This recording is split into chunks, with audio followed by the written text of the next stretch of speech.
სამართლებრივ დავას და საჩივრით მიმართავთ საქართველოს შინაგან საქმეთა სამინისტროს, რათა მომავალში ვერავინ შეძლოს საჯარო სივრცეში დესტრუქციული, უკიდურეს შეურაცხყოფაზე დამყარებული სახელმწიფო ინსტიტუტების დისკრედიტაციისკენ მიმართული ზიზღის ერის პროპაგანდირება და ტერორის გავრცელება. Ამ განცხადებიდან მე-6 დღეს შინაგან საქმეთა სამინისტროში თანამდებობის პირთა შეურაცხყოფის მიზეზით სარჩელი 20-მდე პირის წინააღმდეგ შევიდა. ქართული ოცნების რამდენიმე წევრი, მათ შორის თეა წულუკიანი, მარიამ ლაშხი, ნინო წილოსანი და მამუკამ დინარაძე სამოქალაქო აქტივისტებს, ჟურნალისტებსა და ოპოზიციონერ პოლიტიკოსებს სოციალურ ქსელში გამოქვეყნებული პოსტებით შეურაცხყოფის მიყენებას ედავება. ძალოვანმა უწყებამ საქმე თბილისის საქალაქო სასამართლოს გადასცა, სადაც დაბარების შესახებ ინფორმაცია ბრალდებულებმა პროცესების დაწყებამდე რამდენიმე საათით ადრე შეიტყვეს. მათი ნაწილი სასამართლოში არ გამოცხადდა, არგუმენტით, რომ დაწყებული გამოძიება უსაფუძვლოა. 11 ივნისს ერთსა და იმავე დროს დანიშნული პროცესები სასამართლომ გადადო და თვის სხვადასხვა დღეზე გადაანაწილა. გამონაკლისის სახით კი მხოლოდ ჟურნალისტი დია მამისეიშვილი 3000 ლარით დააჯარიმა. უფლებადამცველები ქართული ოცნების საჩივრის საფუძველზე დაწყებულ სამართალწარმოებას მასობრივი ცენზურის პრეცედენტს უწოდებენ. საიას შეფასებით ეს წარმოადგენს გამოხატვის თავისუფლების გაუმართლებელ შეზღუდვას, ქმნის მსუსხავ ეფექტს და მიზნად ისახავს საზოგადოებაში შიშის დანერგვას, რათა ადამიანებმა თავი შეიკავონ ქართული ოცნების ქმედებებისა და პოლიტიკოსების კრიტიკული შეფასებებისგან. გამოხატვის თავისუფლება სახელმწიფოს ავალდებულებს თავი შეიკავოს გამოხატვის თავისუფლებაში თვითნებური ჩარევისგან, რათა უზრუნველყოფილი იქნას იდეებისა და მოსაზრებების თავისუფალი გაცვლის შესაძლებლობა. ადამიანის უფლებათა ევროპული სასამართლოს განმარტებით, დასაშვები კრიტიკის ფარგლები საჯარო პირების მიმართ უფრო ფართოა, ვიდრე კერძო პირების მიმართ.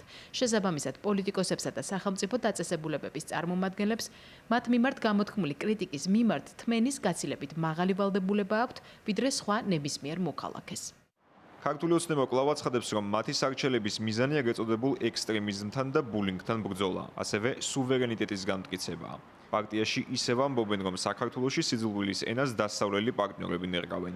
მათ ეგრეთ წოდებულ გარე აქტორებად მოიხსენიებენ და ევროპულ დიპლომატებს აგრესიული კამპანიის წარმართვაში ადანაშაულებენ. ტრამპმა განაცხადა, თუ კი რაიმეში ევროკავშირის საერთო ფული უნდა დახარჯოს, უნდა დახარჯოს ამ ხალხის ბრაზის მართვის თერაპიაში საერთო ჯამში, იმიტომ რომ ემოციურად დაზიანებული მოწყვლადი ადამიანები არიან, რომლებსაც თავისი რის გამოწალის არ ვიცი, მაგრამ მოწყვლადი არიან ამ სიძულვილისთვის, იყენებენ გარედან მართულად და დაფინანსებულად, ხელშეწყობილად, ტაშის დაკვრის და ასე შემდეგ, იყენებენ იმისთვის, რომ სიძულვილის კამპანია გავძელდეს. დავაკვირდებით იმას, რომ რეაქცია არის ნული, მათ შორის ევროკავშირის ელჩის მხრიდან, აშკარა არის უკვე და ცხადია, რომ ეს ზიზღის კამპანია გამართლებული, წაქეზებული და დაფინანსებული არის გარედან. ამ შემთხვევაში ევროკავშირის საელჩოს და ევროკავშირის წევრი ქვეყნის სხვადასხვა საელჩოების და დონორების მხრიდან. მმართველი პარტიის სარჩელებს ოპონენტების საგანგაშო ამბავს უწოდებენ და სიტყვის თავისუფლებაზე მასობრივ შეტევად აღიქვამენ. სოციალურ მედიაში გამოთქმული მწვავე შეფასებების გამო რეჟიმის ოპონენტების სასამართლოში დაბარება ერთდროულად კომიკური, სამარცხვინო და საგანგაშო ამბავია და ამავდროულად აჩვენებს, რამდენად ტკივათ ივანიშვილის მსახურებს მსგავსი შეფასებები და როგორ უნდათ საზოგადოების თავისუფალი ნების გატეხვა. ასეთი მასობრივი შეტევა პოლიტიკური სიტყვის თავისუფლებაზე დამოუკიდებელი საქართველოს ისტორიას არ ახსოვს. იმდენად სცილდება საღაზრს და იმდენად აბსურდულია, რომ შესაძლოა ანალიზი საჭიროც კი არ იყოს, თუმცა მაინც უნდა აღინიშნოს, რომ რეჟიმის ეს ნაბიჯი არის არაკონსტიტუციური და პირდაპირ ეწინააღმდეგება სიტყვისა და გამოხატვის თავისუფლების შესახებ საქართველოს კანონს, რომლითაც ნებისმიერი აზრი, შეფასებითი მსჯელობა, თვალსაზრისი, კომენტარი დაცულია აბსოლუტური პრივილეგიით. ანუ ნებისმიერი სხვა კანონით გათვალისწინებული პასუხისმგებლობისგან მოქალაქე სრულად და უპირობოდ თავისუფალია.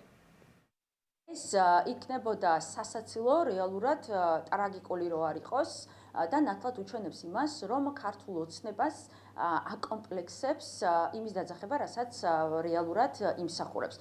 სერიოზულად ამ საკითხზე რო ვისაუბროთ, მთელი ეს გადაწყვეტილება და ეს სარჩელები ხა, რომელიც ჟურნალისტების, საქართველოს მოქალაქეების წინააღმდეგ შეიტანეს ეგრეთ წოდებულმა საქართველოს პარლამენტის წევრებმა, მთლიანად არის არაკონსტიტუციური, რადგან მთლიანად ეწინააღმდეგება გამოხატვის თავისუფლებას.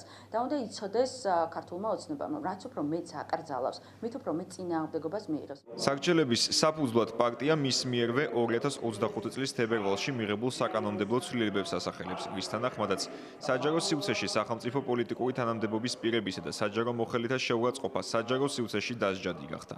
სამართალდარღვევა 1500-დან 4000 ლარამდე ჯარიმას ან 45 დღემდე ადმინისტრაციულ პატიმრობას ითვალისწინებს. ამ ფონზე კი საერთაშორისო პარტნიორები ქართულ ოცნებას ისევ და ისევ მოუწოდებენ დაუბრუნდნენ დემოკრატიული განვითარების გზას. შეწყვიტონ ოპონენტებისა და მოქალაქეების კრიტიკული აზრის დევნა.